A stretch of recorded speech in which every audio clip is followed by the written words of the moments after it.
The Kiwis' preparation could only be described as intense all week long.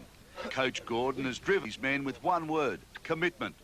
From Rotorua, Maori elders came to Eden Park to bless the grass and the players. Losing this match is not even a consideration to this team. How bad do you want to win it? Bad as all the other guys in the team, yeah. Obviously very bad. You know, we're going to give it our all on Sunday, so you can't ask for more than that. For New Zealand, real bad. For the Australians, it's been end-of-season trips and little football. Captain Wally Lewis is fed up with the talk of fitness or lack of it. I've had enough questions about that as well. I'm sick and tired of people saying, have you done this? Have you done enough to be in the side? I'm quite confident I'll be there for the 80 minutes, mate. I want to beat these guys as badly as anybody. Don Ferner knows what has to be done. This will be the popular boss's last game as coach. These fellas now are committed. Now they've put in a lot of work this week, and they realise that it's an 80-minute game now, and all the past of the holidays, the end of the season, grand final, that's gone. All we're thinking about is beating New Zealand. Dale Shearer is back and confident. I feel, you know, pretty fit, and I kept training, and I'm glad the Australian Rugby League showed a bit of faith in me. Benny is bubbly, if not a little nervous. If you can be intense off the field, well, you're certainly going to take it on, and I can tell you, you know, that the guys in our camp are probably just as intense, but probably not more publicly known about it. And we're very professional, and we're going to take that attitude on the field on Sunday afternoon. The master coach of them all sees this as a tough assignment for the visitors. Well, they're on a home track. They've got a home crowd. They've got everyone cheering for them. There won't be many, won't get much applause from the Australian contingent here. I just still feel it's going to be very difficult. I think they should be favourites, the Kiwis. The last time they played in that test, and they show what they can do, and they probably improved some since there, and I think their preparation has been better. What about the weather, mate? Going to help them? Of course it'll help them. I mean, if the sun comes out here, they wonder what's going on. It's been raining since we've been here. And the man who could make or break it for both sides, the talented cop from the Papua New Guinea Highlands, Graham Anui. What about this game? You looking forward to this? Yes, this is the pinnacle of my refereeing career, and I'm certainly looking forward to it. I think I'll clean up on one aspect of the game, that's the scrummaging. I'll be speaking to both coaches sometime today or tomorrow, but otherwise, it's just going to be another game to me. And finally, how bad do we want to win? Oh, mate, I think, you know, we've been pretty low-key, but we're really fired up for the game and that, and the last few runs have been pretty serious. We got over here, and if any of the guys were a little bit lax in their attitude when they got over here after spending a week in this place, with all the Kiwis telling you 300 times a day how they're going to belt you, certainly get a gutful of it after a while, and you want to flog them come game time. The visitors today. Well, comments from Wally Lewis. He's been copping plenty of flack. Let's have a look at the lineup now for Australia. Gary Jack at fullback. Dale Shearer on one wing, Michael O'Connor on the other, Andrew Farah, Mark Magora the centres, Wally Lewis, Alan Langer, half and 5/8. Now the front row is Paul Dunn, Benny Elias, Steve Roach, Paul Sirinen, Gavin Miller, Wayne Pearce make up the back row and the lock position. And the New Zealand team fullback is Gary Mercer. On the wings, Tony Ero and Mark Elia. The centres are Kevin Ero and Dean Bell. At standoff, half-back or 5/8 as we call it in Australia, Gary Freeman. Scrum half is Clayton Friend. The front row forwards are Peter Brown in 8 and Adrian Shelford in 10. Wayne Wallace in the 9 jumper. International numbering. The second row is Mark Graham and Kurt Sorensen. And the lock forward is Mark Horrow. The reserves, Shane Cooper and Sam Stewart. They're coached by Tony Gordon. And this New Zealand team is well and truly pumped up for what will be a superb game of football, I'm sure.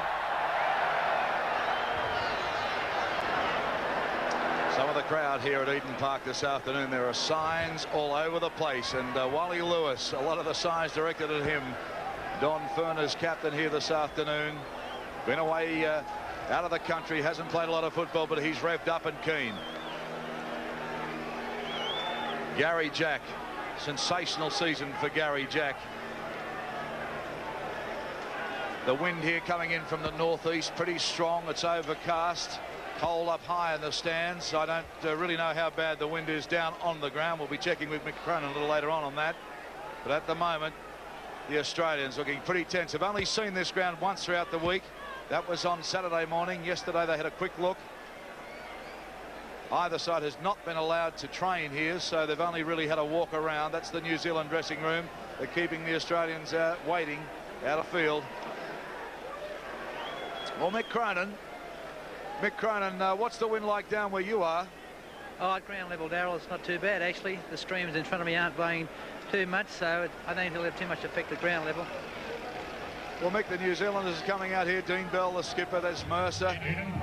Iro, the two Iro brothers, Tony Hero it is. Hero is on one wing, Kevin Hero on the other, and listen to the crowd here at Eden Park as the Kiwis come out. Oh boy. We thought Lang Park had some atmosphere. This is incredible.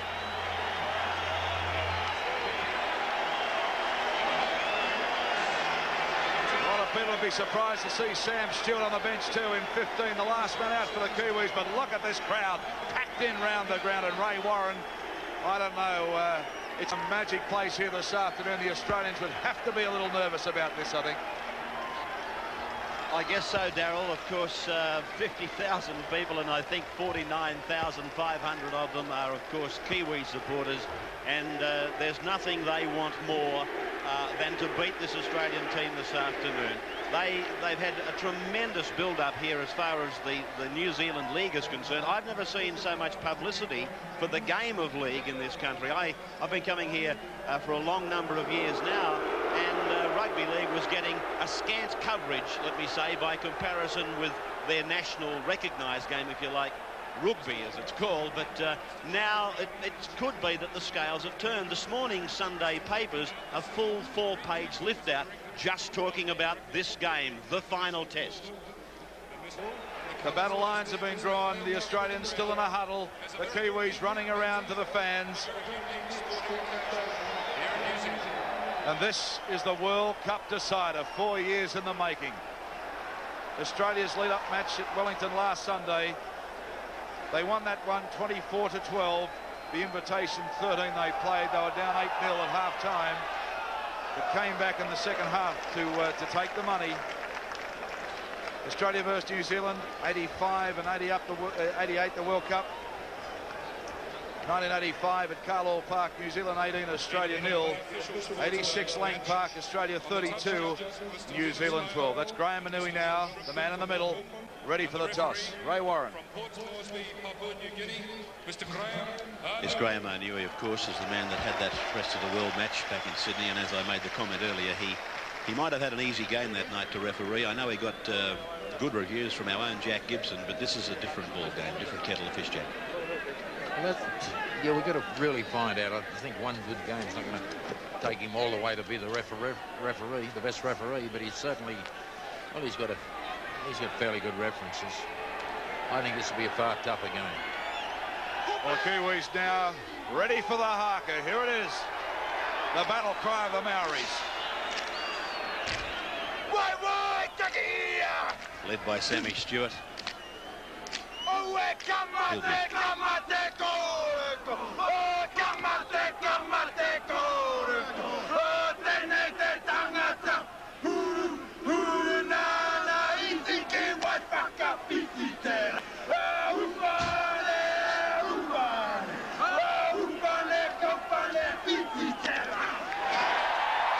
Up goes the roar. The war dance is done. As I said, the battle lines have been drawn. The Australians still in a huddle. Don Ferner out there, last minute instructions. Some soul searching will be done.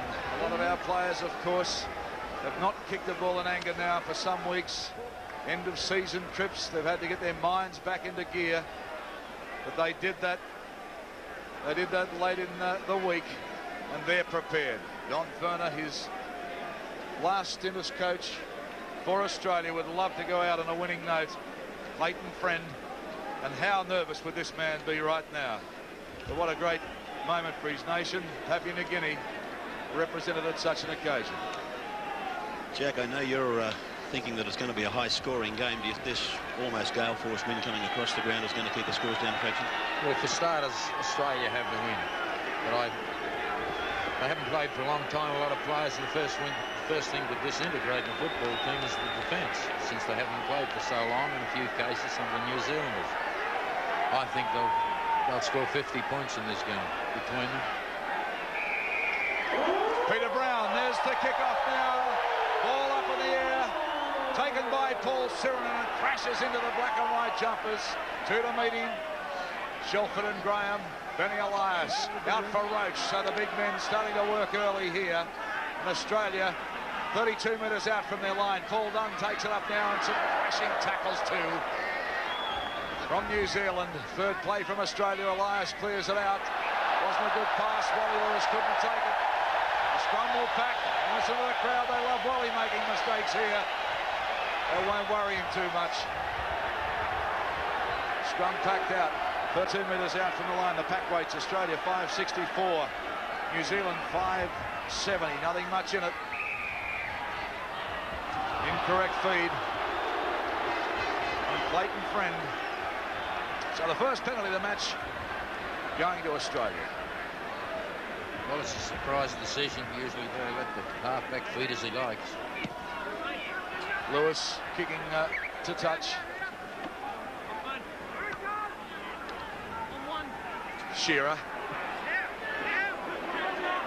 A bit of a wrestling match, push and shove, nothing in that. Benny Elias at dummy half holds the ball up and gets it out for Dunn. Benny Elias, look at Sirenin though with a cut-out pass that went on to Roach, a big high swinging arm. Elias now clears it out. Here's Magor. Magor winds up, he's wrapped up. They're wrestling with him. Can't get the big man down though. Elias on to Gavin Miller. Miller only makes 4 and 5, and Shelford wrestles with him, shoves him around. Tough stuff from the Kiwis, and he's plenty big and plenty tough too, Shelford, I'll tell you. But Australia want to run the ball with Farah. Midway between the half and the quarter now, the green and golds. Lewis puts the ball in the air, the chasers are pouring through. Langer is up there, bouncing ball, chance for Australia. Out it goes through the back door, fumbled though, taken by the Kiwis.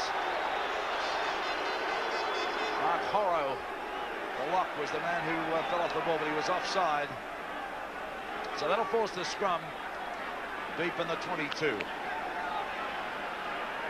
There'll be a shot for a goal, so my misunderstanding of the signal there, it's a shot for goal. They're questioning it too.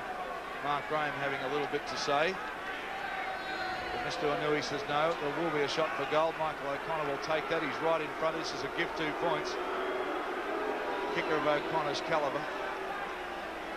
Here's the bounce again for you. Horror bits for the Kiwis. Forcing the penalty. So Australia with a chance right in front. Michael O'Connor.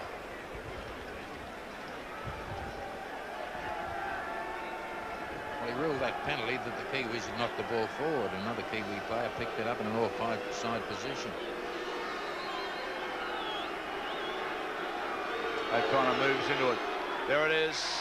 2 points. Australia lead this World Cup decided 2 points to 0 over New Zealand. Just 4 minutes of play, and already Australia have some points on the board. That won't be the start the Kiwis wanted. Peter Brown, the front row will kick off, and a lone Aussie flag up there. Brown restarts play. Gary Jack has it covered. Brings it back to the 22 line, but some big defence too, and plenty of defence as they rattling down just short 22 line now. Benny Elias looks for Sirenin. Sirenin winds up. Oh, that's some big stuff. You think it's not tough out here? Roach. Look at this Kiwi defence. 2 and 3 tacklers every time a green and gold player moves. Lewis wrapped up early. Shelford over the top and belts him down. Elias back for the kick. Andrew Farah stabs one away. Mercer, the fullback for the Kiwis, takes it nicely. Taken though nicely too by Magor. Run around movement now as they try to win up it, but Ilya has put the ball down. Australia's regathered, and they're almost to the 22, so a good position here for Australia, but they fumble the football. Well, Ray Warren, some stop-start stuff at the moment, but look at Benny. He's diving around and makes 2 or 3. Yes, and that marker defence from New Zealand, I think referee Arnu is going to have a close look at it. A penalty goes to Australia. They lead 2-0. Now they've got another shot for goal about 30 metres out and almost in front, so it's a chance for them to go to 4 points to 0. But what he's not doing, he's not keeping his markers immediately behind one another. And, of course, the NZers are getting out and they're nullifying whatever plays we've got off our first receiver. So I hope he puts more attention into that facet of his refereeing in the not-too-distant future. So Connor from about 30 metres out, right in front. Australia leading by 2 points to 0.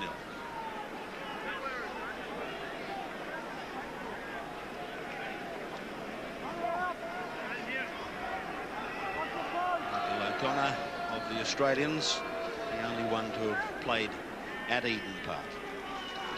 And what memories he would have of his play with the rugby side. His kick is very, very good. Straight over the dot, straight between the tall sticks. And Australia leads New Zealand 4 points to 0.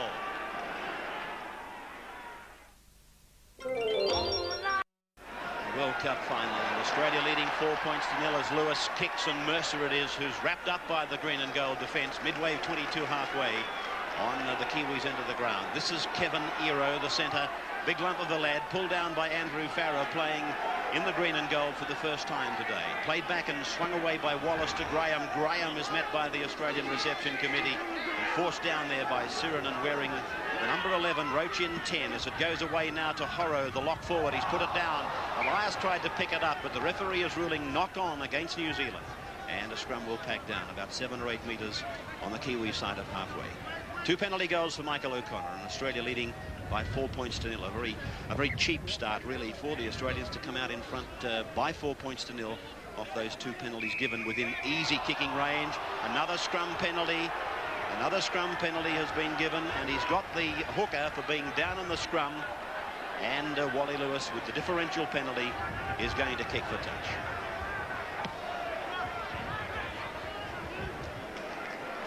Finds the line just inside the 22.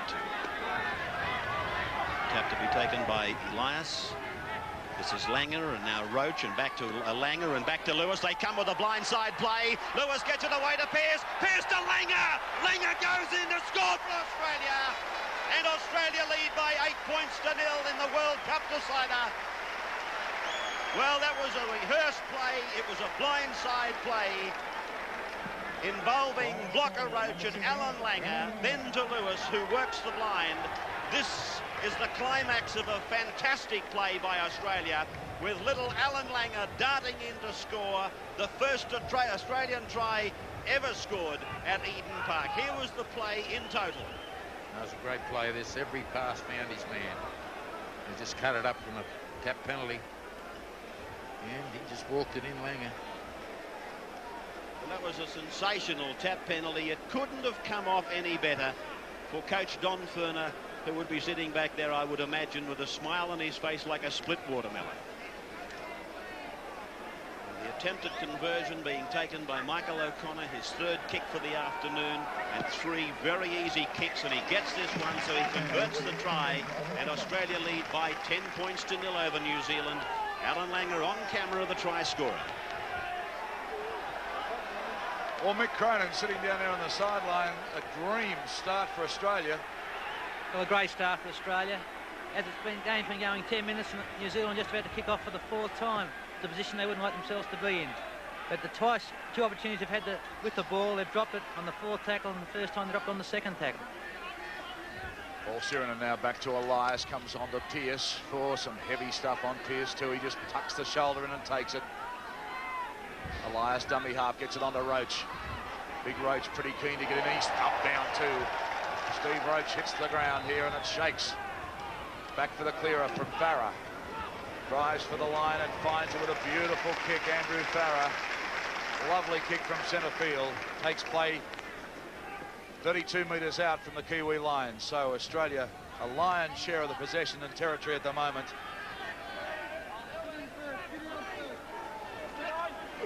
Leighton Friend feels for the Kiwis, takes it 2 onto Freeman.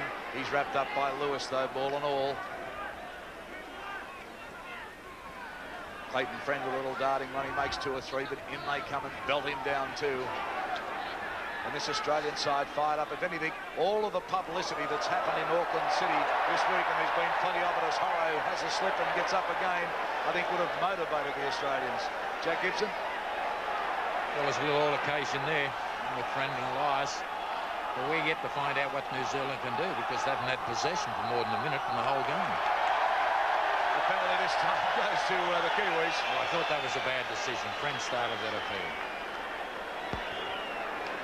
Brown, the pop, the kick for touch. And it'll take play midway between the half and the quarter, Australia's end of the ground. Wallace, the hooker, takes the tap. Here's Shelford. Hard run, bounces out of one, but they come back and get him. Some tough stuff in the centre. Brown takes it up. The big men, the Kiwis, are running it up now, and they're almost to the 22. Back it comes to Friend. Quickly out to Freeman. He sees a little gap. Closes quickly, though. And they really haven't made too much ground. As an Australian player down, has not moved. Touch judge is in. Will come on with a play at the moment, because it comes out now to Dean Bell. Dean Bell winds up. He gets it to Tony Hero. Hero inside the 22, and the crowd go up. Mark McGaw getting treatment up on his knee now.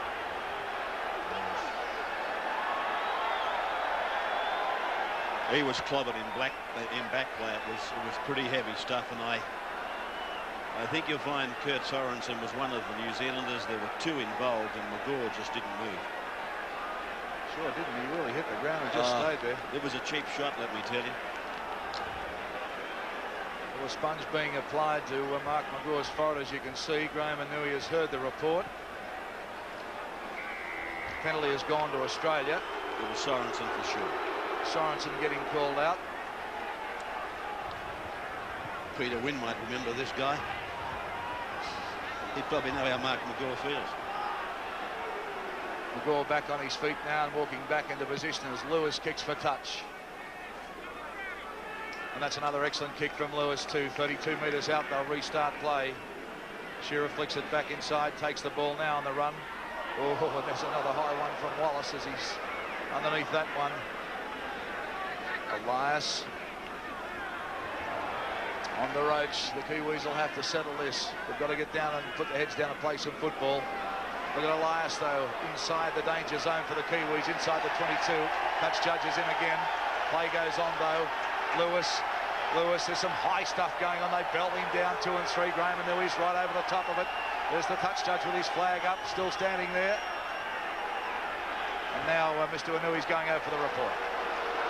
This is Sorensen and Roach, I'd say, Darryl, and you'll find there could be some headbutting reported here. Well, a fiery start from the Kiwis. The Australians are settling down to play football. That's what they want to do. And they're doing it pretty well at the moment, 10 points to 0.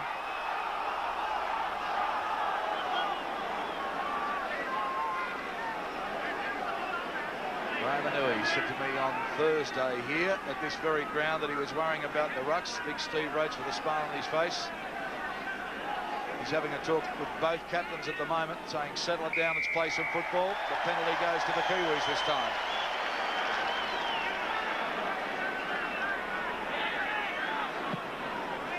Brown again kicking for touch. Still in their own half by 10 metres, the Kiwis. Tony Hero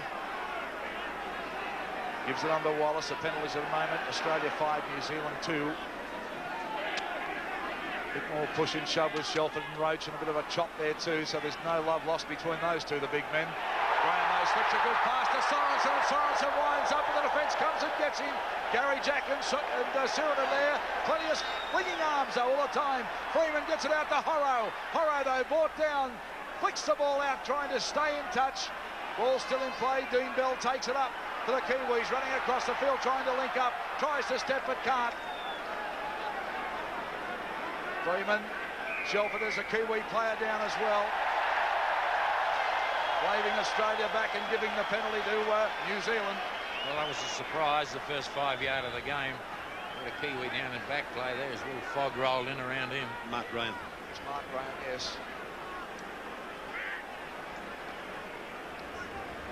So the penalty be taken by the front rower Peter Brown. There's a bit of a story with this fellow. He in fact was quite a successful fullback, and he gets across the ground pretty quickly, but now he's finished up in the engine room.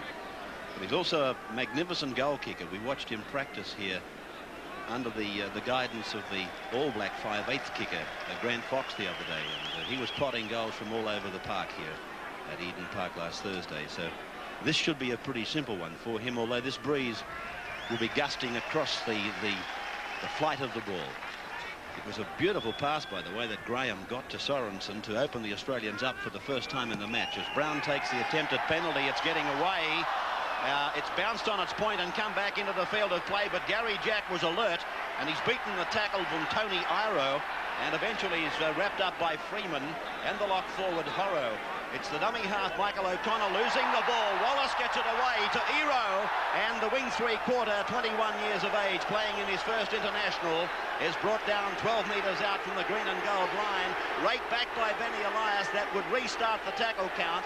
He's doing that, the referee, and now it's dummy half Iro, away now through Friend and gone to Freeman. He fades across the ground. He picks up Shelford.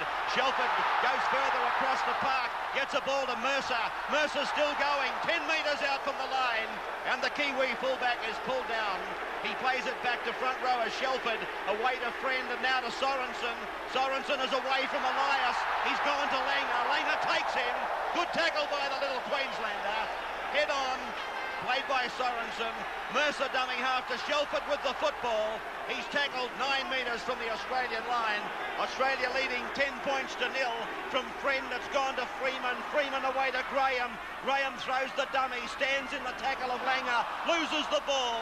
McGaw gets it to Benny Elias, and Elias is put to ground by Kevin Iro, the centre three-quarter. Elias will get up and play the ball back now for O'Connor to take it out from dummy half again. Pulled down by the lock Horrow. Across now to the right for Roach.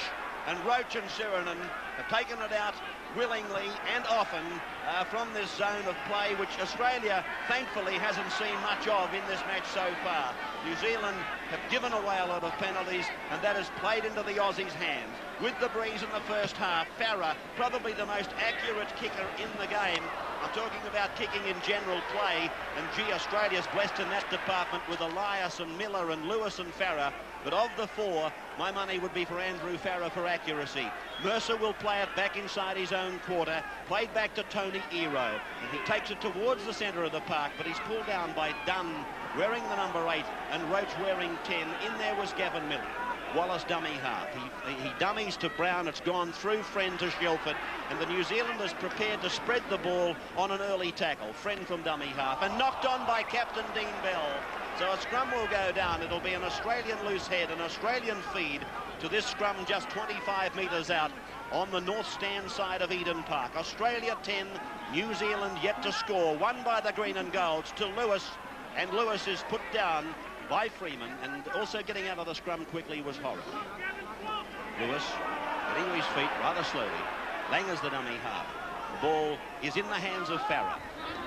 Australia centres, huge young men with Andrew Farah and Mark McGaw, the centres for this test.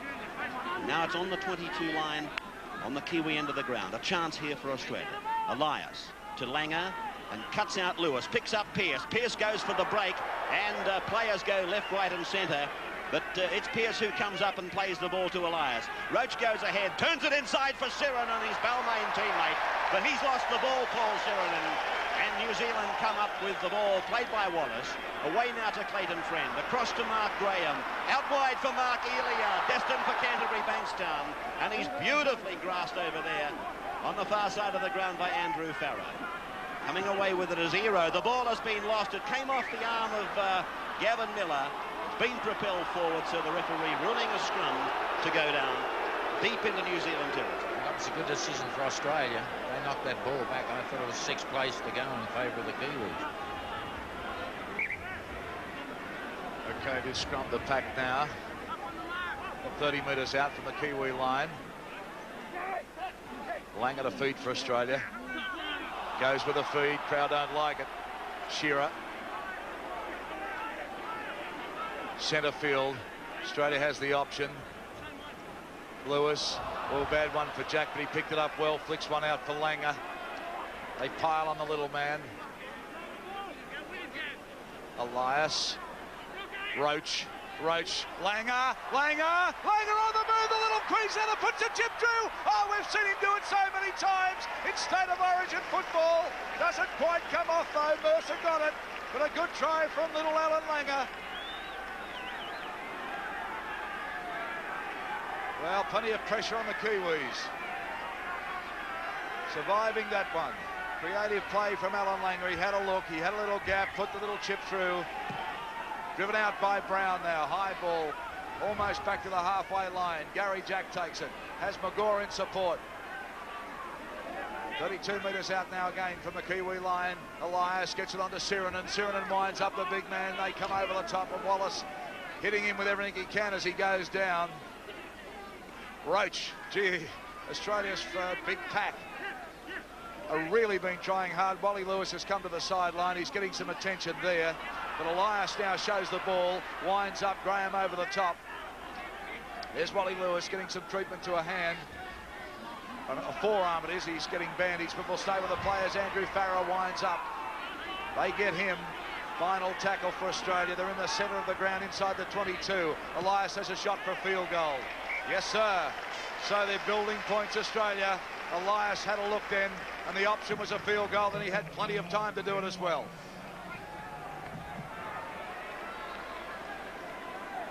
Lewis coming back onto the park now with a bandage on the forearm. Here it is, dead set in front.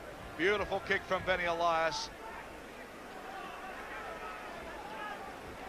So the Kiwis now. Here's another shot of it. Elias just dropping the ball and going right over the dot. Scoreboard hasn't changed here on the ground as yet. But Australia building some points. Well, Mick Cronin, Australia doing everything right. Do you think that the Kiwis probably come out too tough early? I think all Australia's got to concentrate now on playing football. We've seen a few indiscretions come into the Kiwi side after Australia got that 10-point lead. If Australia just concentrate on their football, I think they can win this game from here. As for Wally Lewis's arm, I think if you notice the last time he went to dummy half, he threw that bad pass. I think he's a bit worried about it. Thanks, Mick. Right in the action there on the sideline here at Eden Park. Australia with a football. Elias gets it onto Pearce. Pearce winds up, almost makes a half break.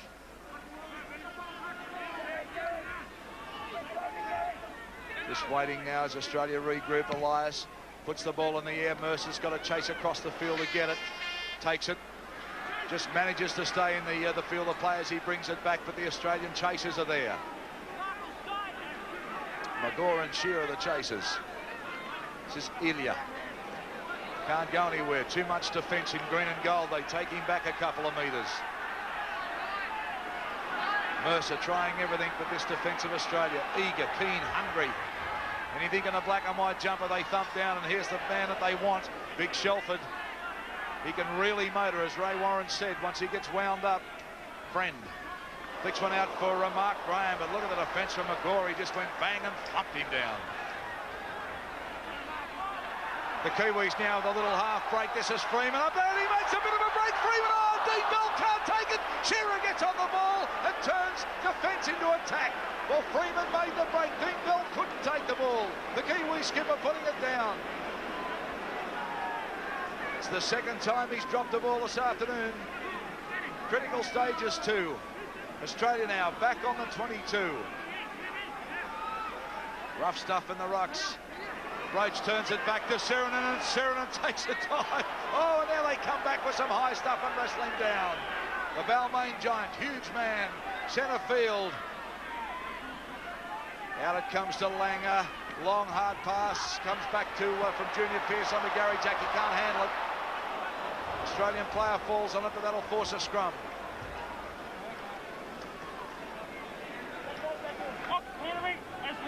Australia 11, New Zealand yet to score. This scrum going down on the Kiwi 22 or just inside it. And Wally Lewis with that heavily bandaged right forearm. There must be a question mark on just how much longer he'll continue in the game as New Zealand win the scrum, and the 5/8 were almost shaking hands when that scrum went down. Freeman is tackled by Jack coming over the top, and Wayne Pearce broke from his scrum very quickly to make the initial tackle, and Pearce is injured as Bell makes a half break for New Zealand. He takes it into some space midway between the 22 and halfway on his own end of the ground. It's Wallace feeding Brown, the front row forward. He goes ahead. Lewis got a touch. The tackle count should have been nullified by the referee, but it wasn't, and Sorensen will play the ball 8 metres on his side of the halfway. From Wallace to Shelford. Shelford, a willing worker, but the Kiwis are tending to go up, particularly in the forward exchanges, one out. A run around now as Friend works with Wallace, and the ball goes to Freeman. Freeman gets a ball away back to Friend, and then it's across the back of the ruck to Sorensen. Sorensen draws them, gets it to Kevin Ero, and Ero is tackled, not Hill, gets up, goes again, but is pulled down by Andrew Farrer with the help of Mike O'Connor. This is 5 tackles, but really the tackle count should have only been on number 3 right now, as Sorensen puts the kick up off the left foot. Jack is underneath it. Graham's onside, makes the tackle on Jack, and thumps the Australian fullback into the turf of Eden Park. Played now, and it's with Elias giving it to Pearce, and Pearce is tackled, put down by Wallace, the hooker, who plays a bit of second row football here domestically, and now it's Gavin Miller wearing the number 12 in the second row with Paul Sirenen today, and Gavin will play the ball just outside the 32-metre line. 11-0 in favour of Australia in the 4X World Cup decider here at Auckland's Eden Park. The ball being played by Blocker Roach. From Elias, it's gone wide to Langer, wide to Lewis. Lewis kicks. It's a high ball going down to bounce on the New Zealand 22. Takes a left-hand turn. Oh, great kick by Lewis. Magnificent kick by the Australian skipper. Bounced on its point, did a left-hand turn, and crossed the line on the 22 New Zealand's end of the park. Well, this referee's back to the field as far as the 5-metre rule is concerned. He's given 1 penalty. I don't think there's been a play, then either team has been in front of him. New Zealand winning the scrum. This is Clayton Friend turning to offer the ball on the inside to Freeman, but then holding it up. Freeman to dummy half. It's with Ero, the centre, and now it's with Mercer, the fullback. Lewis had to go in and make that tackle with one arm. I don't know whether that came up clearly on camera, but he went in to make the tackle. He only used his left arm. There must be a chance that Terry Lamb will be coming into this match, and certainly in the second half. Sirenen making that tackle there jointly with Ben Elias, but a knock-on has been ordered and a scrum will pack down on the Kiwi 22. A try was scored by Alan Langer for Australia and converted by Mike O'Connor, who previously had kicked 2 penalty goals. If you've just joined us, around Australia on the 9 network, the World Cup final, going live into Melbourne, Brisbane and Perth, and of course to Adelaide. And it's refreshing to know that we're going live into those states with this big Rugby League International. As it's fed by Alan Langer, the little Queenslander. He tries to scurry under the defence, but he's unable to do so. He'll play the ball 20 metres out from the Kiwi line. The dummy half is done. It's gone wildly out there to be picked up by Jack, and again Wally Lewis didn't seem to be keen to pick it up, and there's no question in my mind he's having a lot of trouble getting some feeling in that lower forearm, the right forearm.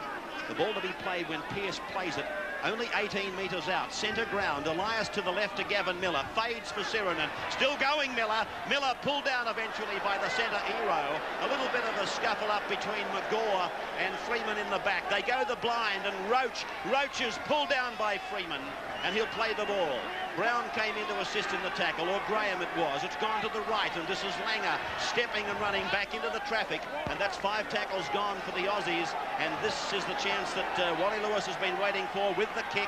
He feigned the kick, gave it to Benny Elias, who puts it up. A good one. It's gone up high, came off Farrer's arm. It's gone back to Elias, but a penalty to New Zealand. He's ruled Farrer in front of the kicker, and so New Zealand take a quick tap penalty. New Zealand now centre field inside their 22, and they've had plenty of pressure with a capital P. Really a lot of pressure on the black and whites, and Mr. Anui comes in the play the ball situation there and gives the Kiwis the penalty. So they've got a chance to get out of that area and get back into Australian territory. Just over the halfway line, that kick finds the mark.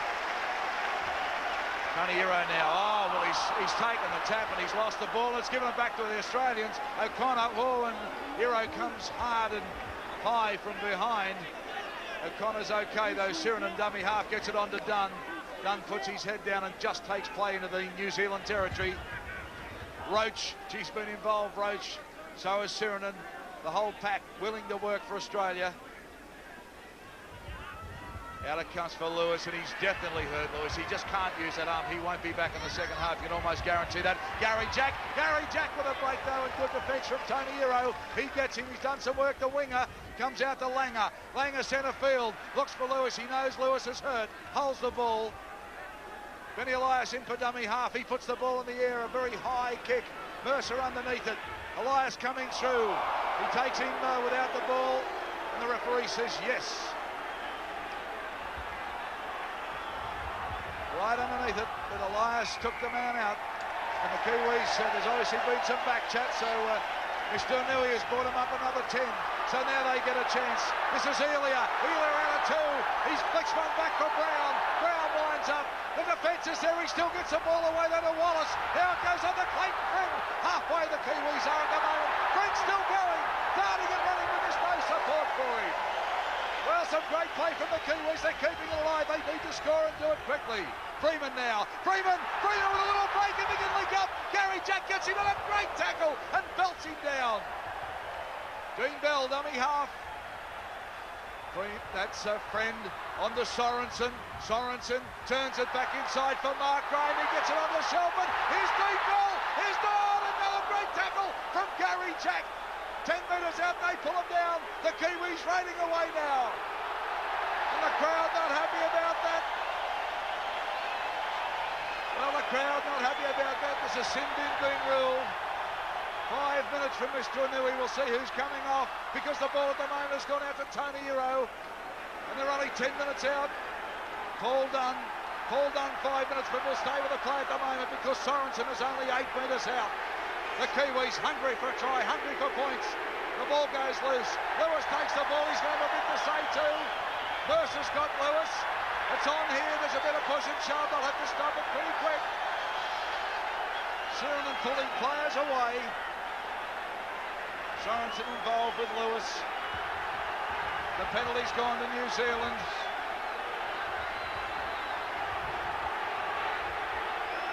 Well, Wally's had a fair bit to say, Ray, for the last 5 or 10 minutes of this match. He certainly has that, Darryl, but gee, I'll tell you what, it was a good time to have something to say. He's just slowed it down long enough to get us into a defensive organised pattern. I think Wally's got a small beam in his bonnet. Okay, Peter Brown now. Taking the tap. Winds up the big man. Still 8 metres out the Kiwis. Wallace goes to dummy half. Oh, and there's plenty going on, I'm telling you, around the rucks. Plenty going on. Here's Sorensen. He winds up. Slips the ball out to Mark Graham. Mark Graham going forward, but Gary Jack is there. So is Elias. Now they start to throw it out to Freeman.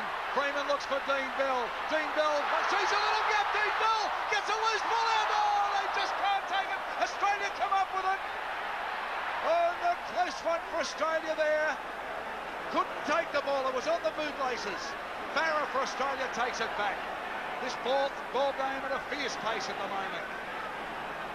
But they're on the 22 line, so Australia with the pressure off at the moment as Sirenen winds up.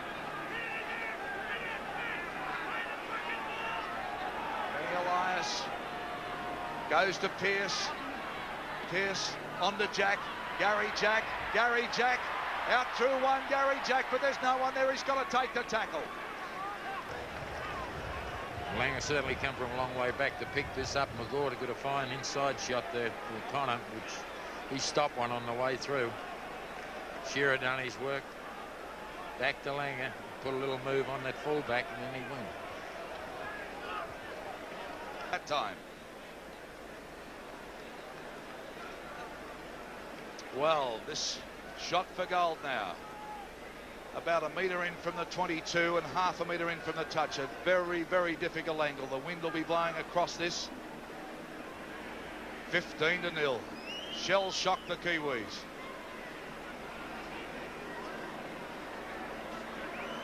Michael O'Connor taking plenty of time about it. Little shake of the head as he gets set. Beautiful kicker of the ball, this fellow. And there it goes. Well, it certainly had the height, but the wind's got it and carried it away. So the score remains Australia 15, New Zealand 0. The match being played before a capacity crowd here at Eden Park. 50,000 people. Wally Lewis is coming from the field. Wally Lewis is off the field. I would suspect a fracture of that right forearm. He's been playing very bravely and playing just with the one arm for the last 10 minutes, and Terry Lamb has taken the field for Australia.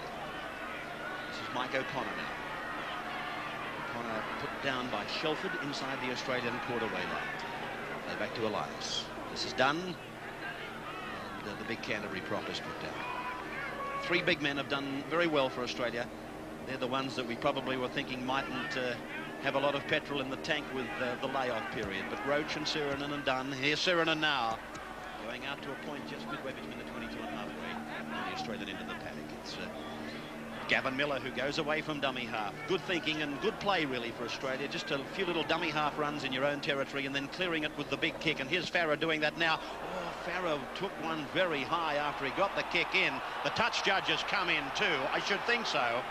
It'll be a penalty to Australia where the ball landed, but there could also be further repercussions as Dr. Bill Monahan has a look at Wally Lewis. There's the tackle, the hit by Clayton Friend, the number 7 for New Zealand. He took care of Andrew Farah, who's on his feet. He's quite okay. Now, he's given the penalty where Farah was decked. Now, that's an incorrect ruling by Arnui. The penalty should be given where the ball lands, and it should have been given about 25 metres up the ground. So he's made a mistake there, the Papua New Guinea referee, Mr. Graham Arnui. However, the good news is that Farah is quite okay, and Benny Elias will take the tap.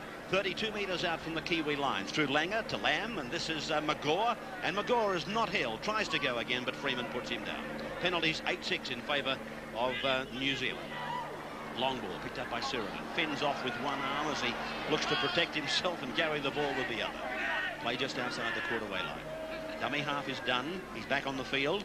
A long ball from Langer. This is Lamb. A cut-out pass for Farah. Jack is coming in. They've got the extras. And Elia had 2-on-1 there. He had a tickly situation, the New Zealand wing three-quarter. But it's coming back to the left now. And Gavin Miller. Miller's run through a big gap. And Miller goes all the way.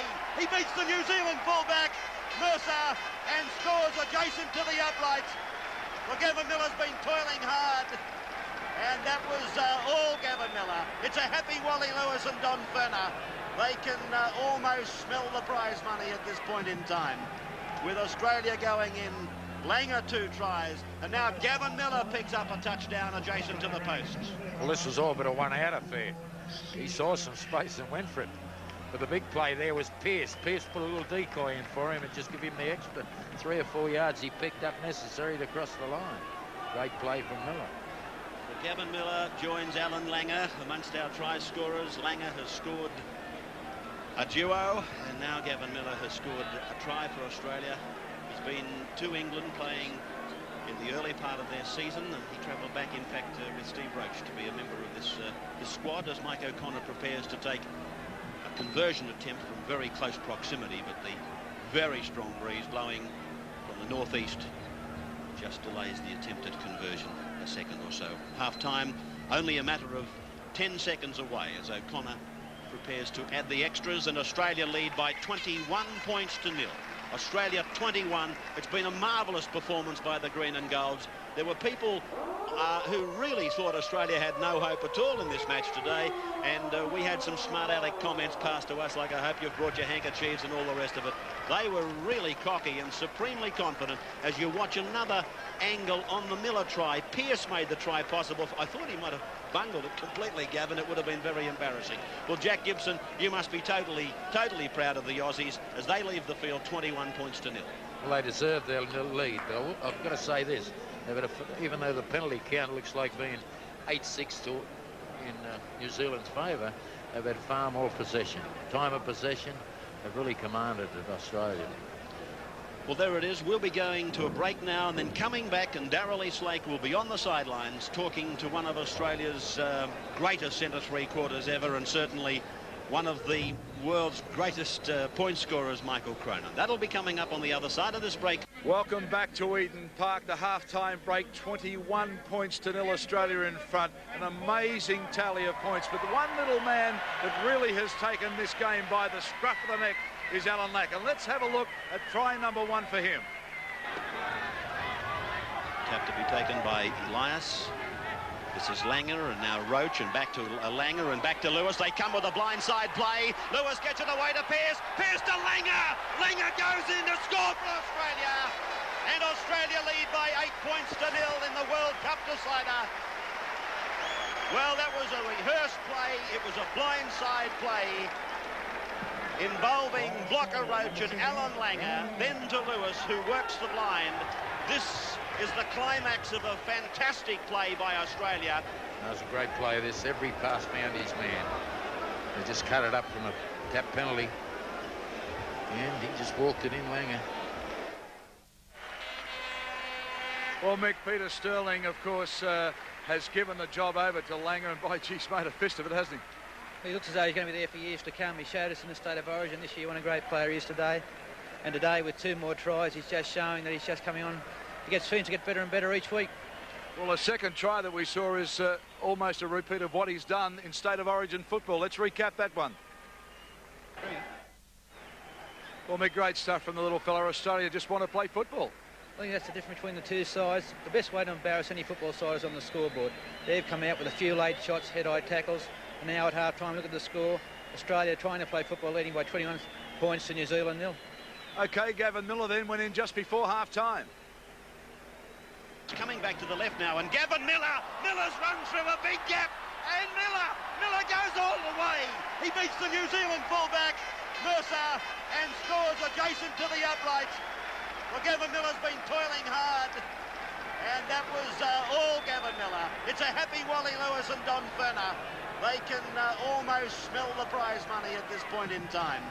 With Australia going in, Langer 2 tries, and now Gavin Miller picks up a touchdown adjacent to the post.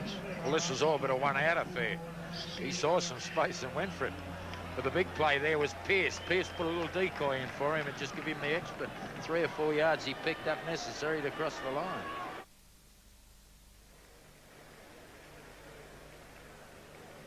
Giving us a scoreline there of 21 points to 0. We'll take a break, be back shortly.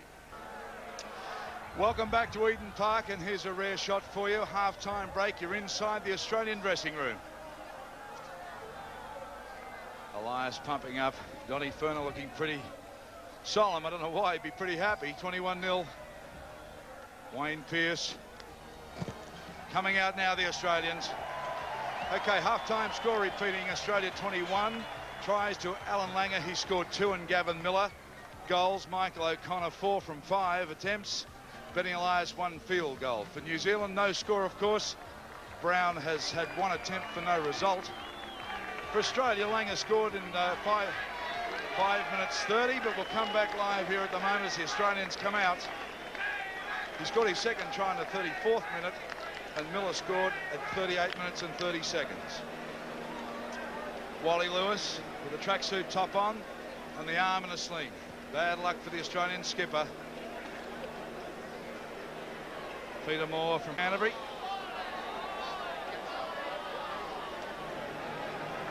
The Kiwi room still locked.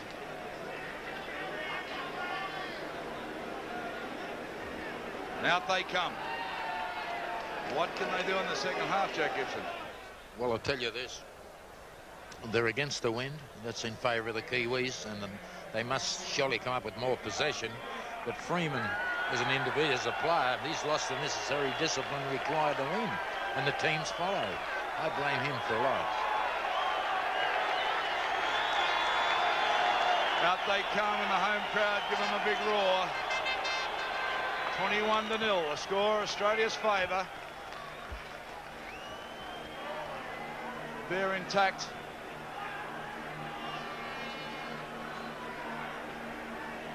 Terry Lamb on for Australia. Good moment for Terry Lamb, and they'll lose nothing with this fellow. Gistranui coming out now.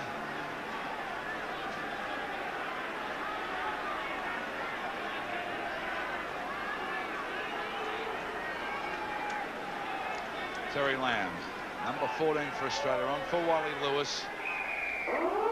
And there's the siren. Play kicks off. In fact, Mick Cronin is on the sideline now with the injured Wally Lewis. Yeah, it's happened to Wally. Wally with a bit of bad luck, broken arm. Yeah, Mick, I did it early in the piece there. I just copped a bloke's head in my forearm in a tackle, and I thought I busted it. I didn't really know until I tried to pass the ball and it rolled along the ground. I was pretty sure then. Well, I saw that pass. It wasn't one of your better ones, but it's probably an excuse for it. You must be happy with the way the game's going. Yeah, mate, I'm very happy the way it's going at the moment. The guys have played extremely well to plan. We knew that the Kiwis were going to be very aggressive towards us, and our plan was just to be very simple, not to aggravate them, and just try and play the game with the minimum amount of mistakes we could. I think it's been the key to Australia's success today. They've come out trying to intimidate, a few late tackles, whereas Australia stuck to their plan to play football. That's right, mate. Yeah, we didn't want to give away any penalties. Every time we have the ball in attack, we just yell out no drop ball. We want to work it out of our own half and then play a good kicking game. And when they've got the ball, we just keep screaming out no penalties. And it's a lot easier if you're not getting penalised all day. Well, it is. The referee, I think he has let a bit go today, but with the score at 21, I suppose you're very happy. We are very happy with the way it's going, Crow. It's a great start for us, and I mean, if we lose it from here, we really need a good kick in the backside, and if we're any sort of football team, we shouldn't. Well, I don't think you'll lose from here, Wally. I'll let you sit down and enjoy the game in as least pain as possible. Thanks, Mick. Thanks, Mick Cronin and Wally Lewis for his time to a broken arm. What rotten luck. Terribly rotten luck for the Australian skipper. Right, play now deep inside the Kiwi 22. Langer to feed. 2 tries in the first half. Referee not happy with it though. He calls it back. Mick Cronin said with the Peter Sterling not playing at the moment. Fiji Australia's in safe hands. Lamb gets it out to Gary Jack. Gary Jack brought down over some good defence. Centre field though. Lamb winds up Farah. Farah still going. Farah, then they get him about 8 metres out. Australia going on with a job here. Comes out to Pearce. Oh, good pass out here. And they're in Australia. Farah, that's Shearer. Shearer's gone over the corner. Shearer over the corner. And that was just good play from Australia. They just took it to the centre of the field and they brought it back. Dale Shearer back in the big time after a broken jaw. Gavin Miller got the pass on now. Look at Shearer. Shearer just stood him up and went in the corner. Well, something like the last combination was Miller and Pearce. This fullback of the Kiwis, he came up short in defence a little. But they had possession early and they lost it. Australia come up, won a scrum and they're in. They forfeited that early possession, the Kiwis, which led to this try. Dale Shearer would be just delighted to be back playing in the green and gold and scoring a try. Michael O'Connor now with another difficult attempt, virtually on the junction of the 22 and the touch. 25-0. What a whitewashing by the Aussies at the moment. That's a horror. That is a dreadful kick. They'll be real happy to forget that one. Right?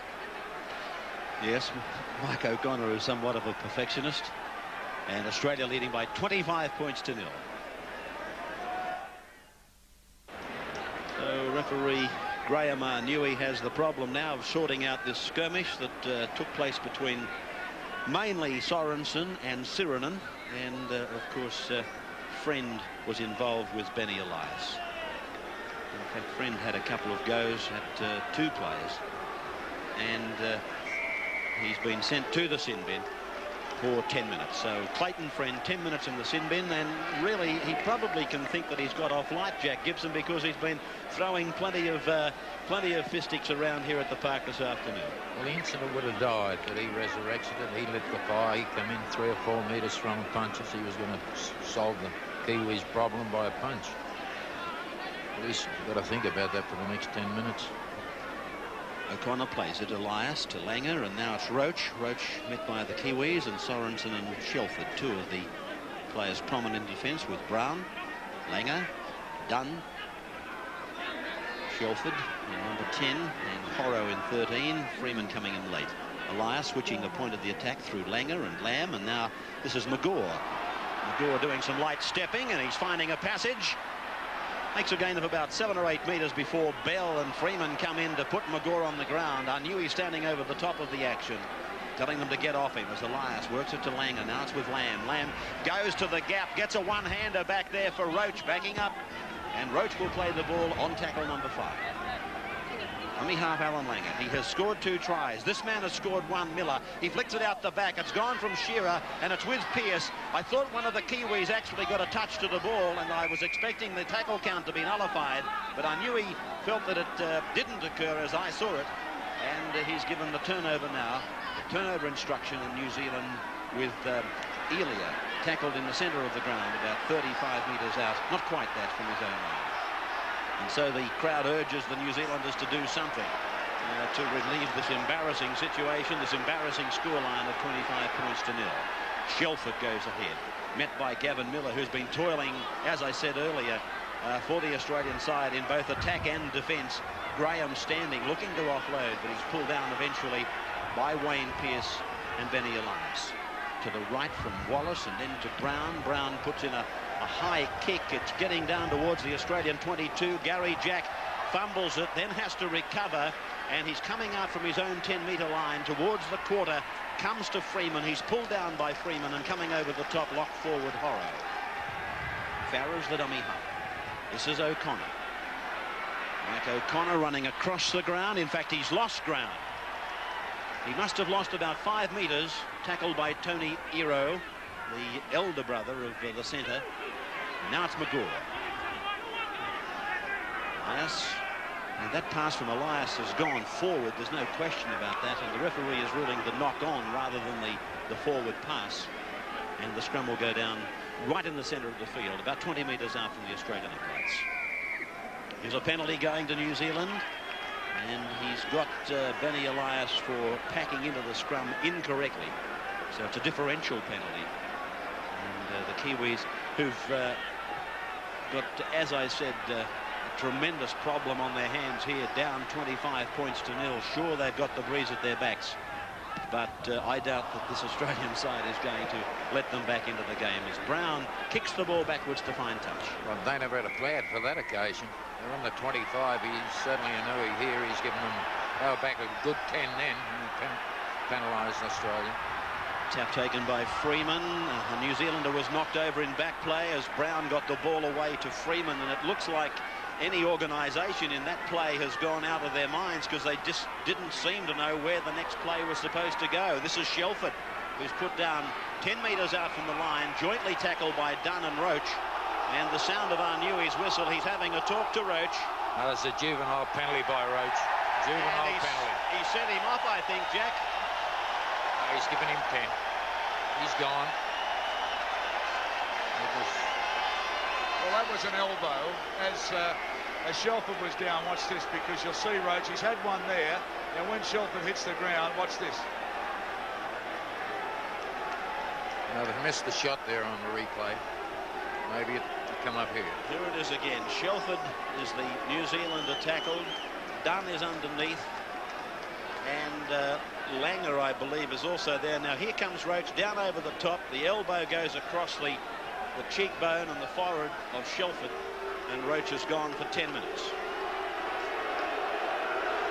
Well, there's plenty of booing going on here, but there's plenty of niggle going on. Roach has a little wink.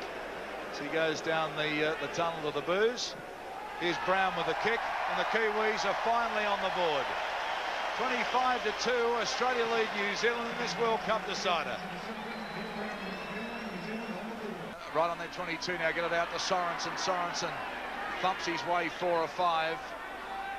A 31-point margin, the biggest ever by Australia in Brisbane 1978. But here's a little break now from Freeman as he goes downfield, gets it on the mark. Graham McGaw takes him though from behind with some good defence for the Kiwis with a bit of a roll now. Can they go on with this and get some points on the board as Brown links up out wide? He gets it to Iro, Kevin Iro. Mercer. Back for Bell. There's a kick across field taken by McGaw. That it was a poor kick. It went straight to McGaw. He's centre field, still in Australia's half. New Zealand's biggest margin by 24 points was a 49-25 victory in Brisbane in 1952. So Australia on the way to a record if they can build on the score they have now, 25-2. Still plenty going on. The ball goes loose. Gary Jack picks it up, but the referee says no, we'll have a scrum. Centre field just in New Zealand's end of the ground.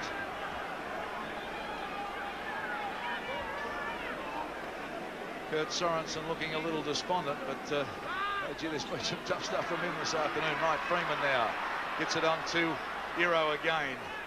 Hasn't been allowed much room to move by the Australians, this fellow. Well, he thumps the ball down, but Jack, they're making silly mistakes. Well, they got to push the play. And the security is certainly not part of their game anymore. They've got to push the last pass. They've got to try and get up, play a little quicker. They've got to hope for a kick. They've got to hope. They've probably got no hope. Wally Lewis looking on. Scrums, Australia 4, New Zealand 5, so pretty evenly matched there. Having a lot of trouble with the scrums too. Penalty has gone to Australia. 8-11 the scrums. Australia's way. Penalties, I mean, Australia's way. Farah now takes the kick for touch. Right on the 22 line, so Australia now with another chance. Elias. On to Langer. Out for Lamb, quickly on to Farry. Can't handle it though. Scramble for possession. And that's wasted possession by Australia because the Kiwis have the ball now. But again, players pulled up in the playing of the football. Brown kicks for touch. Drives the ball down. So now the Kiwis have some territory. And we see him put a try on. Shelford. Australians being waved back again. Well, the Kiwis have just pinched about 60 metres here on the run, with hardly putting a pass in as Mark Graham now throws it out to Shelford. Shelford with a stupid loose pass. Australia handle, they dive on it. Scrappy play all over the place. Langer puts his hands on his head, but the Kiwis have got a penalty. I think Mr. Anu is getting a little travel sick or something, but he's coming up with decisions that are pretty hard to work out. This crowd, I've never seen a bigger crowd so quiet. But then again, they want to clap and then they look at the scoreboard and it stops them. Brown now ready for the kick. Well, Mick Cronin, this game was played so well in the first half, but by gee, both teams having some handling problems. They are having some handling problems. I just wonder whether New Zealand's got enough time to kick 11 more goals. At 11-0, they wouldn't take a shot at goal in the first half. Now at the score of 25-0, they've had 2 shots at penalty goal. Nick, there's been 22 penalties awarded. I can believe that. I think there might be a few more awarded before the day's out. Comments from a man that carried the colours for Australia so proudly, Mick Cronin. Peter Brown, the Kiwi kicker. Up it goes. This time he gets the flags up again, so 25 points to 4. Australia now lead New Zealand in this World Cup decider. Well, the decisions by the New Zealanders in regard to taking easy shots at goal from penalties are a little bit hard to follow. I can recall at 11-0 they had 2 opportunities given to them and you could have thrown it over. And then they've had a sequence of penalties just in that passage which Darryl was describing to you. And again, they opted not to kick, and then finally they come up with the decision to take the 2 points. So there's a lot of indecision out there, and it could be they're lacking in leadership from Dean Bell at the moment.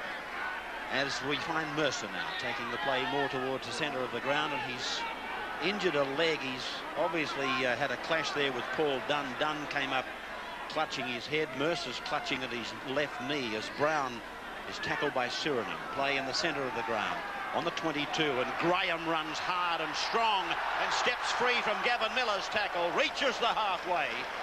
Good run by Mark Graham. As the ball goes to the right, the run around between Friend and Bell, and then a long pass, and Tony Iro puts it down. As Jack Gibson so rightly pointed out, when you're behind by this margin, you've got to push the passes, you've got to take the chances. But that was right down Tony Iro's throat, and he put it down the simplest of catches.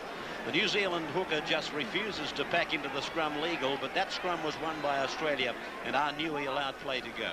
McGaw will come up with the football, held down for a moment or two by Freeman, which again is rather stupid. He wants the Australians on their feet and playing football because the clock is working for Australia, not for New Zealand. And this is Jack who's going to play the ball now. About 7 or 8 metres his side of the halfway. Paul Dunn goes ahead, reaching the halfway almost. Tackler was Brown. to the blind side from Elias. It's with Sirinen, and a block-busting run by Sirinen to O'Connor to Jack Langer. Oh, I was about to say that Langer was going for the treble, and he put it down, and a scrum will form about 18 metres out from the New Zealand line. What a memorable match it will be for Alan Langer, but how much more memorable it would have been with a trifecta of tries, Jack Gibson. Well, the simplest part of the game eluded him. Just went to ground. He was home. He would have put that ball wherever he fancied. Maybe the pass from Jack was a little bit low, but it's a bit hard passing to Alan Langer. He's not built very high. As New Zealand win the scrum, the runaround is on as Horrow worked from the scrum with the 5'8" Freeman. And he gets up and plays it. Across the ground, Mercer from dummy half, popping it up to Bell as Blocker Roach comes back onto the park. I must admit I was confused by the signal given by the referee at the time of the Roach incident, but 10 minutes in the bin as Bell cuts out the Australians. Farrer does well to cover. Ero is the man with the football, and eventually Dunn goes in. No hanky-panky from the Canterbury prop, and he puts him down. Freeman run around with Bell, and now it's Sorensen straight ahead. He gave the ball back to Benny Elias. Elias can't handle. It came off the boot of a Kiwi, and then Lamb tried to recover. As New Zealand send a replacement into the game, it's Shane Cooper, number 14, and it looks to me as though the fullback will come off. Well, Gary Mercer has had a sad day here at Eden Park with rugby leagues. What is it, 72 years or something since they played league here, and Mercer has missed 3 Australian attackers, and it's been a sorry and very forgetful day for him as Australia gets a differential penalty from the scrum. Shane Cooper on. Freeman will go back to full back in number 6. Friend will continue to work the scrums, and Cooper will go to standoff or 5'8". Well, Mercer's clutching at his rib cage. It may be that he's injured. Maybe I've been a little bit harsh on him, but he has had a terrible game. I had a collision with Dunn 5 or 6 minutes back. Now, I was under the impression that differential penalty had been given as we find Mercer going back up the tunnel. It could have been a foul play penalty from the scrum. I must admit that I thought it was just a straight up and down differential, but O'Connor's kicking for goal. 30 metres out right in front. Well, all I can deduce is the penalty was given for foul play from the scrum. If that be the case, it's not a differential penalty. That's fine. I accept that. But here's O'Connor now from right in front, and 30 metres out. It's gone wide. And no further addition to that scoreboard. Australia continues to lead in the World Cup final. The 4X World Cup final, Australia 25, New Zealand 4. The Kiwis now take the ball away from the 22. Sirinen, though, picks it up. He gives it to his Balmain teammate, Gary Jack. He brings it back toward the halfway line. In fact, tackled almost on the halfway line. Gary Jack. Horrow, the tackler, comes on to Roach. Roach shows the ball, but has lost it. And Mr. Anui says we'll have a scrum. Shane Cooper, the new player on, was the man that came up with the ball for New Zealand. This scrum to pack pretty well on the halfway line. There's a bit going on too as you look down from where we sit here at Eden Park. Cooper gets it on to Ero. Ero, very quiet by G. We saw him score a great try for the rest of the world against Australia at the Sydney Football Stadium, but he's been quiet tonight. Here's his brother though. He winds up, been pretty involved in the first half, Tony Ero. Brown takes it up. He swings one back for Cooper. No, Wallace it was. This is Shelford. Shelford just throws the ball wildly in the air, and it's plucked out of the air by the Australians. Mark McGaw, the man that has the football. Benny Elias, dummy half, looking for runners. It's Gavin Miller he finds. No, it was Wayne Pearce. Wayne Pearce, now it comes out to Langer, on to Lamb. Lamb gets it back to Pearce this time. Pearce running across the field, trying to link up with the wingers, but can't. Playing it back now, Gavin Miller goes on to McGaw. 18 minutes of this match remaining as it comes back to Benny Elias. The touchline, and will he find it? The ball rolling. It looks like a great kick. Yes, it is. Great kick from Benny Elias. He just had a look. Ball down, and he's found the line about 15 metres out from the Kiwi line. So deep now in the 22, Australia. Mr. Nui having trouble with the scrums. Moves it across. I think he's getting a little tired, Mr. Arno. He can produce a penalty any time. He just pulled that one out of the air, didn't he? Yeah, he thought one out. Hardly had time to pack that scrum, but anyway, the Kiwis have driven the ball now down to Australia's half. The score, 25 points to 4. Australia leading. Shelford now. Shelford hard and fast, but in they come. When he touches, in comes the defence. Wallace on to Brown. Brown winds up. Brown still going. Brown, if he can get it away to Horrow, he does. But no, he doesn't. Horrow was the foil. He ran through. Now Graham gets it back to Friend. Out to Sorensen. Over the top to Iro. Iro trying to link up with his brother, but can't. Brother moves into dummy half. Tony Iro comes out to Dean Bell. Dean Bell dummies around, spins, pivots, dances, but gets thumped down for his trouble. Kiwis nice and deep as Friend now. Friend darting around looking for a gap. Flicks one out. Taken by Brown. He's on standing still though. Going nowhere. Tackled on the 22. Cooper. Out for Freeman. Freeman onto Sorensen. Sorensen up the middle if he can link up, and he can't. Change over possession this time. It was a great tackle by Pearce. I think he's come up with the football too. And there might be an injury there. Gavin Miller will play the ball. Well, Miller done the shot. Gavin comes up with the ball. Both players very similar from the height with the headbands and whatever. But anyway, play now to the 22. Australia with the ball. And Australia with the score. 25-4 they lead. Paul Dunn takes the settler. Langer pointing out wide. Takes the ball now, the little man. He gets it on to Sirinen. Sirinen out of one. Winds up. They belt him down this time, though. Benny Elias looking to Terry Lamb. Will he go that way? No, he doesn't. And there's some pretty hard and high stuff still going on. One high, one low, and plenty of swinging arms.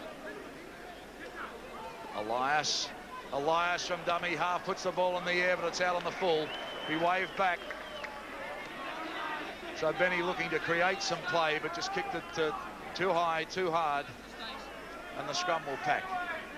Still in Australia's half. Kiwi ball. Cooper.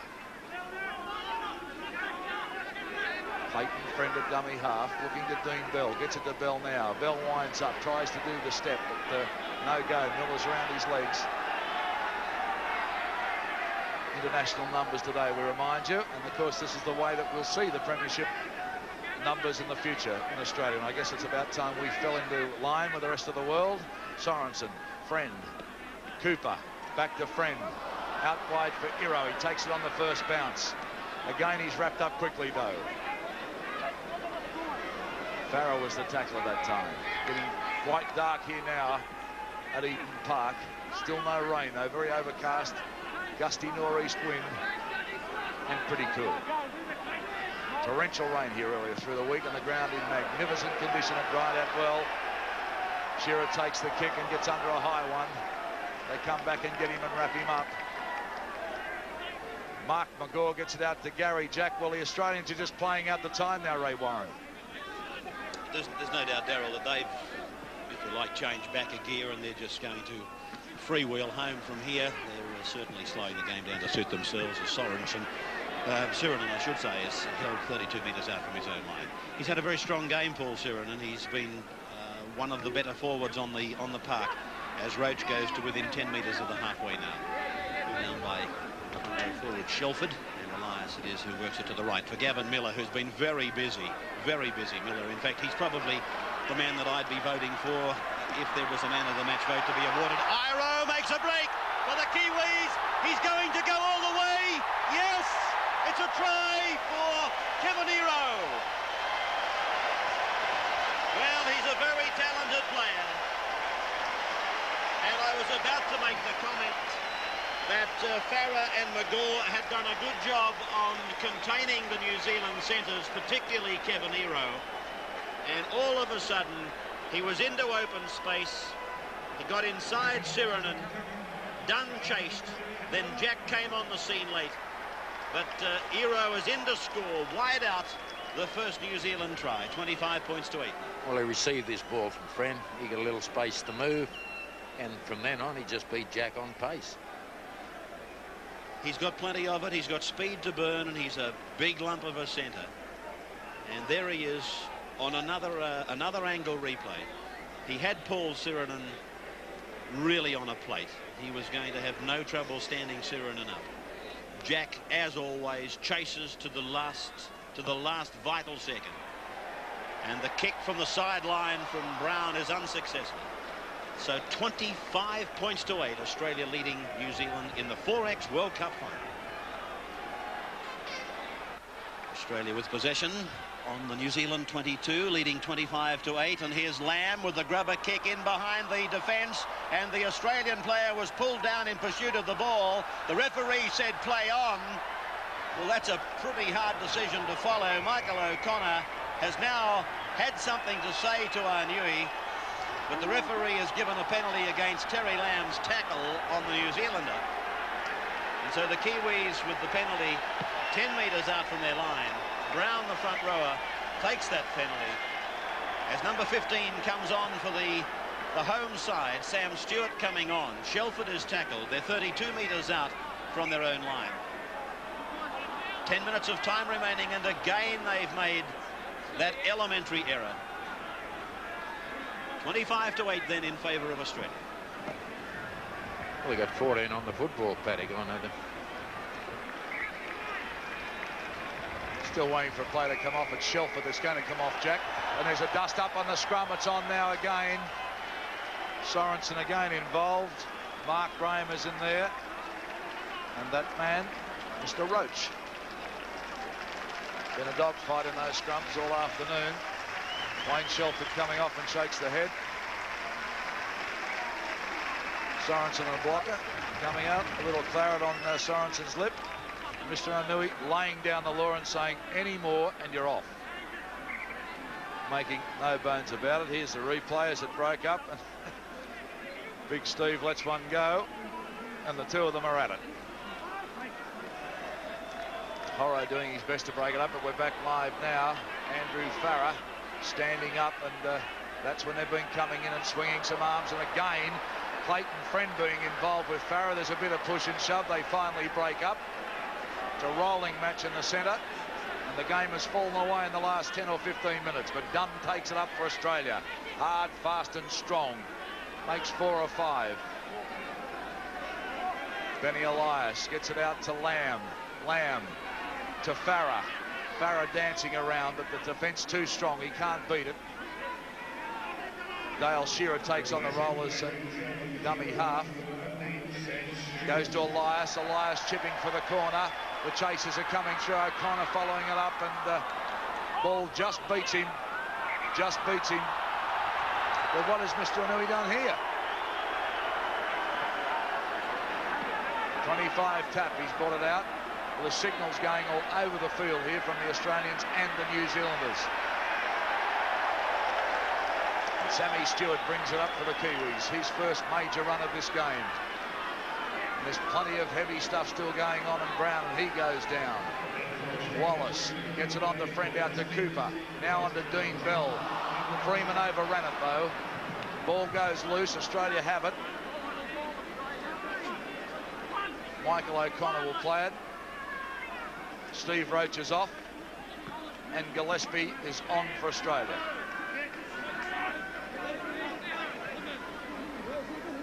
Australia with the ball midway between the half and the quarter. Benny Elias flicks it round now for Gary Jack. Gary Jack goes 3 or 4, stands up. Now they get him down. Back to Elias, on to Langer. Langer gets it out to Miller. Miller with a little break. Miller inside the 22. Couldn't link up though, Miller. Gillespie dummy half.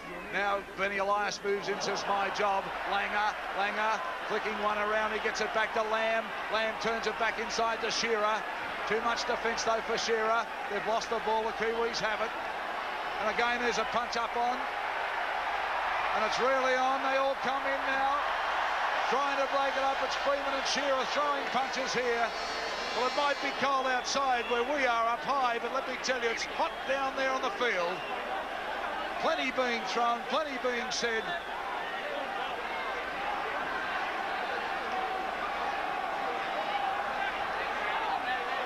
And there's arms and bodies being flung all around this ground at Eden Park.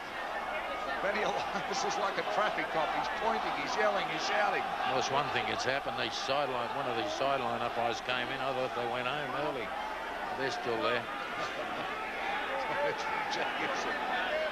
That was a strange sequence of events. Miller and Freeman had a dust up, and Miller put him down for the count, and then Freeman attacked Shearer, thinking, well, I might win the next fight. And that's what happened. He's made me laugh all day. I tell you what, he's had plenty of bouts. Wayne Pearce and Gavin Miller. Steve Roach on the sideline. Out of it this time. We're back live. Gavin Miller. This time he's being spoken to. Let's get back and play some football.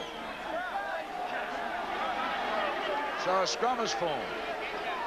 After all of that.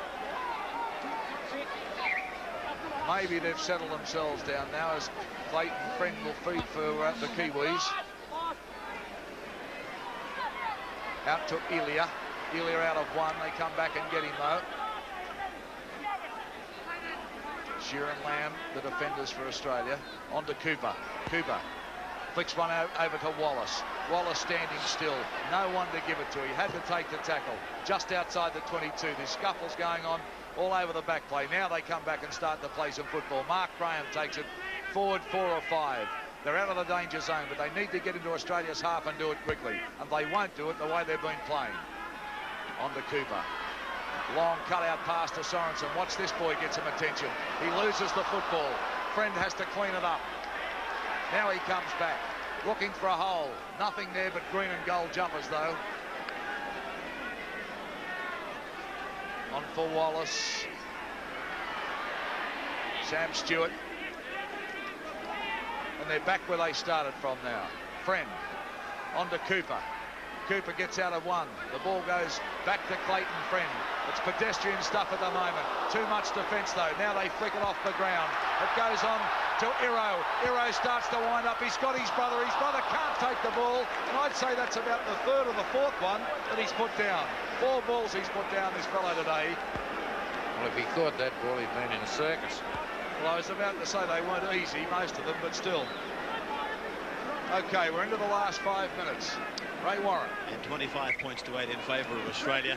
And a lot of people, as I said earlier in the commentary, were telling us that there was no way we could beat New Zealand here this afternoon. And they had plenty of fun, let me say, with some of the jokes they've been firing at the Australian contingent during the week. But that old saying is, he who laughs last, laughs loudest. And I'm pretty sure those 13 representatives, 15 now for Australia, will be laughing long and loud when the full-time siren sounds here at Eden Park this afternoon. Sam Stewart is tackled just inside the Australian 22. And it's away to Brown, the front row forward. Well, this referee hasn't done any harm down here. They've landed a long white cloud. The penalties are 17-9 in favour of New Zealand. Some stupid, spiteful things going on out there. Far too many really to describe. As we find Freeman running across the park. Many of his teammates have done that today. Iro is looking for the opening to cross the 22, but it is firmly shut in his face by Paul Dunn. As it goes to the right from Wallace to Graham in 11. He's inside the quarter with a nice little step, and he picks up Elia. This is Tony Iro. Iro coming back inside the ground, infield, and getting it to Cooper. Now Cooper's run backwards 10 metres. Brown lofts the ball over the top. That's Horrow, the lock, with the ball. McGaw goes across and makes the tackle. Both he and Farah have been strong in defence today. They've let a couple of little breaks go, but for the most part they've been strong. Sorensen gets the pass to Cooper, but Cooper drops the ball with the line open. Knock-on will be ordered, and a scrum will pack about 8 metres away from the Australian line. 3 minutes of time remaining now. We've got 3 minutes to score 17 points. It's just about out of reach there. Langer to work the scrum. Scored 2 tries. He had the chance for 3. New Zealand win the scrum against the feed. And Bell it is who's tackled on the blind side of play. Dean Bell, the New Zealand captain, as a friend works the ball off to Sam Stewart, and Stewart will play it 3 metres away from the Australian line. The dying seconds of this game, Australia's come up with the football, but Arnui has given a penalty going to the home side. I was only thinking, watching some of the passes and some of the plays that Cooper has been involved in since he's been on the field, Jack. It seems a bit of a tragedy that he wasn't there in the first place, because the 2 halves they've chosen certainly didn't have a great deal of discipline, would be a mild way of putting it. Well, I agree with you there. I think he done a lot of harm to that side, Freeman, for his discipline. It just ricocheted through the place, and Australia scored the points. Chance here. The Eros work it out wide, and Tony Ero goes in to score. Well, he's had several opportunities outside his brother to catch and run, but he's been unable to do that. He's put plenty of ball on the ground. He's the elder of the 2 brothers. That time he was able to catch the pass. It was a simple backline play. There was 1 decoy runner, and then it was Dean Bell who held it up before giving it to Kevin Ero, then to his brother, a one-handed put down. The ball game well and truly over, 25 points to 12 in favour of Australia. Yeah, there's 37 points been scored, and I think 31 of them come from the... What end is that, Ray? Is that the south, the north, the east? Well, this ground, I think you'll find, is running east-west, Jack. That's the northern stand opposite, and the breeze is coming from the northeastern corner, so they're running actually from east to west. But yes, that has certainly been the end of the park where the points have come from. 37 of them, as Jack Gibson rightly points out. And here's Brown from an acute angle, well outside the 22. The kick has just gone wide. So back to the halfway for the restart. Australia leading by 13 points.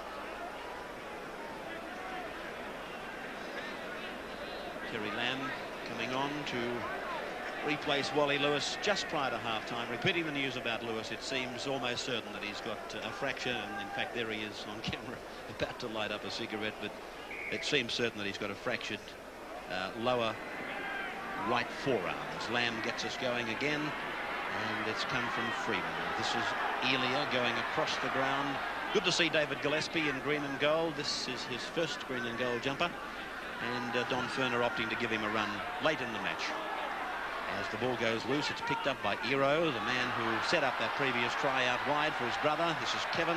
The ball goes over the shoulder of Sorensen. Again, there's some fighting going on in the back play between Farah and Ero, as the referee Arnui lets play go on. It's with Bell now. He gets the pass over to Graham, a shoulder charge from McGaw, and Graham will be asked to play the ball 15 metres out from his own line. A penalty goes to New Zealand against the Australians. And Brown comes in, picks up the ball to take a quick kick for line. A tap to be taken right on the halfway mark. Only a matter of 15 seconds remaining in this match.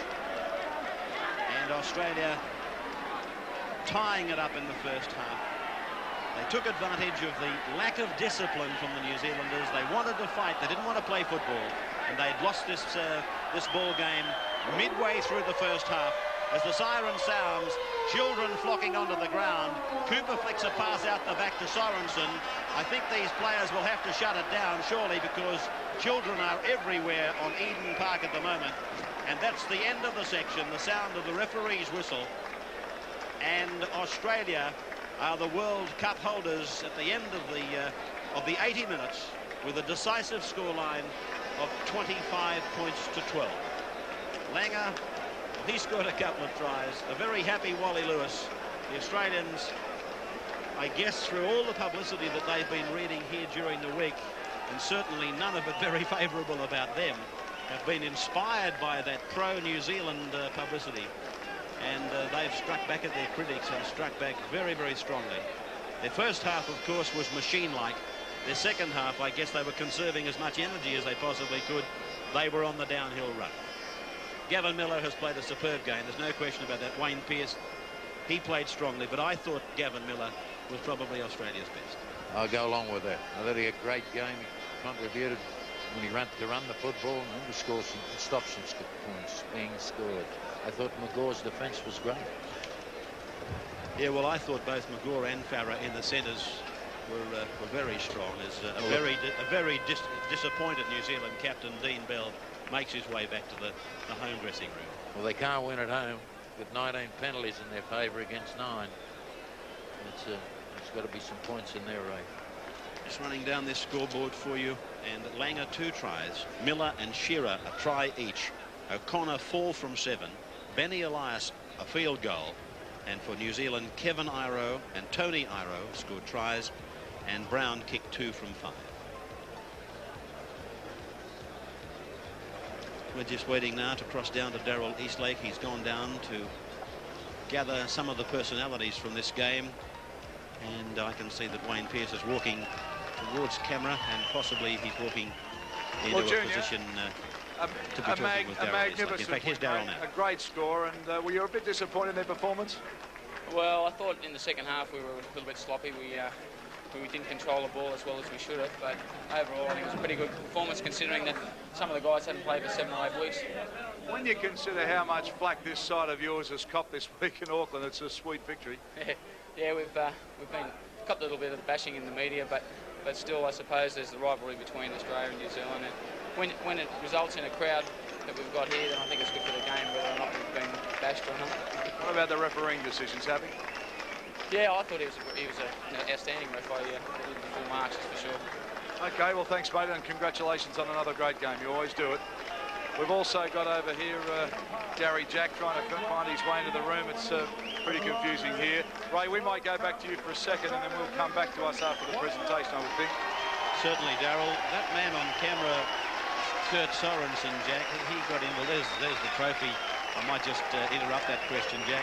The Prime Minister of New Zealand, David Longy, giving it to Wally Lewis, and it's a proud Wally Lewis with that arm very heavily bandaged. And that's the aerial shot looking down. Again, we go to the presentation dais. Lewis has received the replica trophy that goes along with the Courtney Goodwill, the Goodwill Cup. It's such a heavy thing. I don't think any captain in the world, even with the other 12 teammates, could possibly lift it. I was going to make the comment regarding Kurt Sorensen. He certainly dropped off in the area of discipline a few times during the match. Well, he sure did. He was trying to wound, and he wasn't effective as he could have been.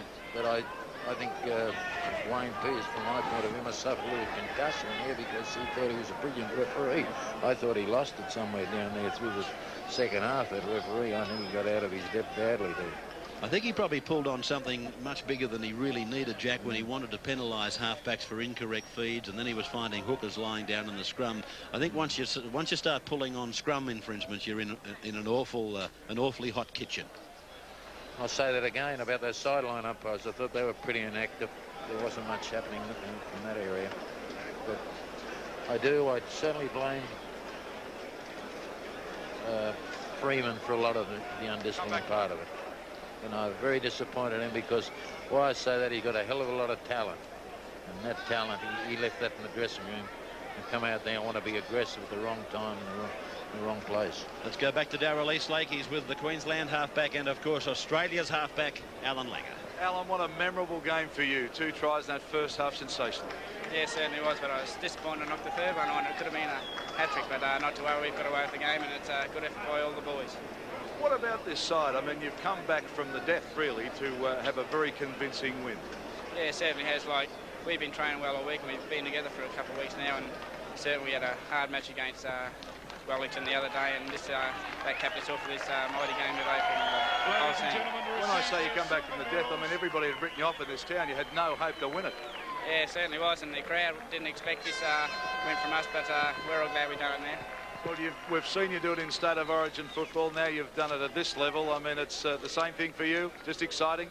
Yeah, it certainly is, and it's the biggest thrill of my life, certainly to win the World Cup final. Well, there he is, Ray, the dynamic little man from Queensland, had such a fantastic game with those 2 tries in the first half. Thank you, Darryl. Yes, Alan Langer. Certainly, what a feast of halfbacks we've had in the modern era. Mortimers and Sterlings and now Langers, and of course I've probably forgotten a few, including Greg Alexander. We'll take a break from Eden Park. We'll be back with more of our coverage of the World Cup final. Won by Australia 25-12. It's like Australia Square on a Saturday morning here. It's really busy. Well, Alan Lang has just been named man of the match. But Gavin, you had a fantastic match again. Well, thank you, Daryl, but deservedly so. Alan, contribution to our team today was, especially in that first half, was immense, and you know, he laid the platform for us to go on with the job, that's for sure. Well, the one thing you guys did was play football, and they wanted to turn the biff on. Well, we've been in for some criticism all week. You know, they've called us loudmouths, beefies, everything that you could describe. As you know, you've been over here for the week, and you know what it's been like. We've had to play under a lot of adversity. The crowd was a very parochial crowd, and I think it's been a tremendous performance from the Australian side to be able to put in such a tremendous effort today. What about that atmosphere out there? Something else? Well, that's true. It's you know, it's very reminiscent of my experience at Wembley. Even though to play for your country and win the World Cup and to remain world champions, you know, I don't think there's any substitute for that, Daryl. Congratulations. We have Dean Bell, the New Zealand captain. Gavin, thanks for your time. Thanks, Daryl. Wonderful match. Dean, can we just have you to come in, please? The New Zealand skipper, I guess it's not the time that you want to talk to us, but what went wrong out there? Oh, we just didn't control the ball, really, you know, just the basics.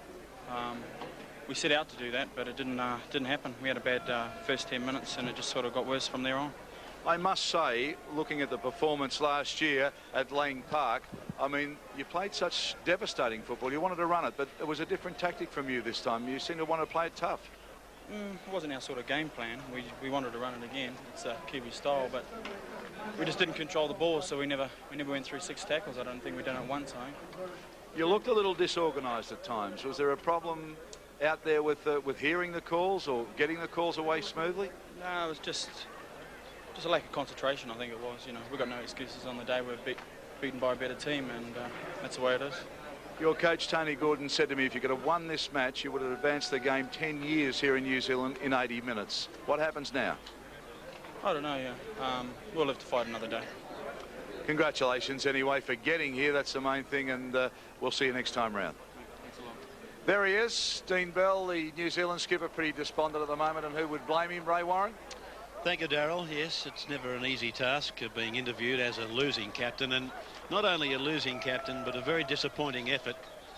There didn't seem to be any doubt in the minds of Jack Gibson and others that they went out there and they didn't really go out there to play football in the first half. In fact, the penalty count was favouring us by quite a margin in the early part of the game, Jack, and that was playing right into our hands because all we needed was the football and control the football, and we had to win the match, even allowing for our lack of match fitness. Well, Dean Bell summed it up. We had far greater possession in the first half. The penalty count was 3 or 4 in our favour at one stage, but that was soon evened up and surpassed. But they didn't hold that ball for that 6 tackles. Whoever got the football wanted to score a try, it seemed. They didn't want to build for field position. All right, let's go to a break and we'll be back with more from Eden Park in just a moment.